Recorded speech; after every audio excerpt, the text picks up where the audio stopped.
Evaluation question 6. What have you learnt about technologies from the process of constructing this product? Within Photoshop, I've learnt how to do cropping, the polygon lasso tool, the magic wand, eyedropper tool, eraser tool, gradient tool, and paint bucket tool. Also a horizontal type tool, and finally custom shape tool. Okay, so that was Photoshop.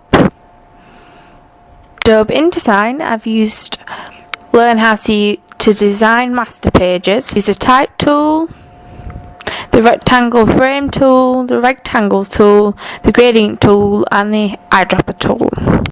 An example of learning to use the cropping tool is in the title Popular. I got that off the fonts, and I had to crop out the white background, and I changed the colour of Popular because originally it was like black with little bits of gradients in it, and I blocked it out and changed it to red. So to get rid of the background, I use the magic wand and sometimes the polygonal lasso tool to make the edges more defined, and sometimes the black connected to the red one, so it changed it all, so you've got to make spaces between that, so that helps out using that as well. I used the eyedropper tool to get the colour red, to get the colour red highlights, and copied that within my magazine for the house style. I used the gradient tool to get behind the name, so Emma Peters, Gemma Smith and Tom Wicks, and the banner on the bottom, and also in Molly's Musical Look as in the title as well.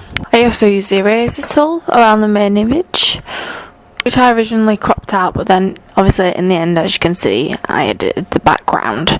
So in hindsight, I used the eraser tool to go around the images, so the eyeshadow, the nail varnish, the hand food, the body scrub, and the lipstick.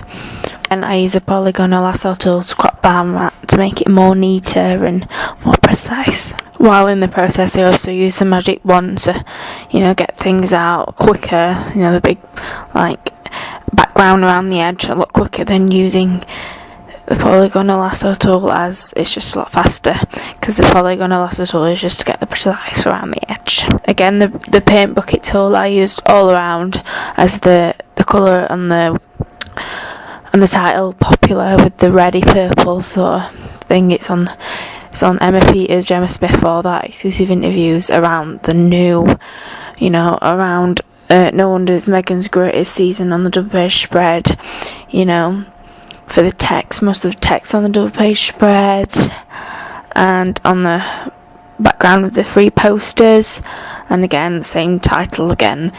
It's quite, colour around it, so Alfie's Awesome Adventures, same colour, the page numbers are the 43, the 21, and all them are the same colour, so I use that to get all exactly the same colour. I use a horizontal type tool with most of this, so to type it up. That's what's used everywhere. And the custom shape tool, for the background on new, for the yellows on the double page spread, and the Superdrug on the front cover, and the free posters I use quite often before I put any of the content on there. Type tool was used for some of the writing. Obviously some was used in Photoshop and some was used in Adobe's InDesign. It depends on what it was. So basically I use a variety of both within the magazine. Rectangle frame tool was used again to do the banner at the bottom, the boxes behind Emma Peters, Gemma Smith and Tom Wicks, and the two strips in the double page spread, the side of Molly's Musical Look and the side with the Scrub of Your Life. That was all used by doing that. And also on the contents, they got the side strips, they were used there as well. Just crop that out, and then the banner at the bottom, and also the box behind the first issue content. I've used that as a backdrop, but I've used that as a box behind there, to give it some depth. But again, I use the shape tool to get that together. And with the rectangle shape tool, I've used a variety of both within there to put. So I've used the rectangle tool to go over like the banner and stuff. I mainly use the rectangle frame tool. They're kind of similar, aren't they, really? It's like a get a bit confused, but the rectangle frame tool is generally for the 2 strips at the side because they've got like leaves on. Now it's just going to like fill that in with the image. So they're quite similar. Yeah, you could use any really, it just depends on how you want to go by it. Right, so the gradient tool. The gradient tool is used throughout, so you've got your pink and your orange gradient all around on the magazine, which is kind of like a house style on the trend.